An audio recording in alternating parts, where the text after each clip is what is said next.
في واحد يقول أنه الذكر الذي على لسانه دائما أو غالبا هو الصلاة على النبي صلى الله عليه وسلم، فهل لازم أنه ينوع وكذا؟ يعني جاء رجل إلى النبي صلى الله عليه وسلم قال: كم أجعل لك من صلاتي؟ أجعل لك نصفها؟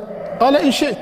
قال: أجعل لك ثلثيها؟ قال: إن شئت. قال: أجعلها لك كلها؟ قال: إذن يكفيك الله همك وغمك. وقال أهل العلم في تفسير هذا الحديث يعني الدعاء له، الصلاة على النبي صلى الله عليه وسلم، يعني يكثر من الصلاة على النبي صلى الله عليه وسلم، فهذا من الأذكار الطيبة المباركة. حتى إني أعرف أحدهم قال: والله الحين بسبح بقول سبحان الله الحمد لله لا إله، أقول لا بصلي على النبي صلى الله عليه وسلم. دائما على لسان الصلاة على النبي صلى الله عليه وسلم. يقول حتى إني مرات أحس إني استغفر الله كأني ضيعت الوقت لما أقول سبحان الله والحمد لله، لا لازم الصلاة على النبي صلى الله عليه وسلم. فهو لا شك خير عظيم جدا أن الإنسان يكون لسانه دائما بالصلاة على النبي صلى الله عليه وسلم، لكن ينوع والذكر فيه خير كثير الحمد لله.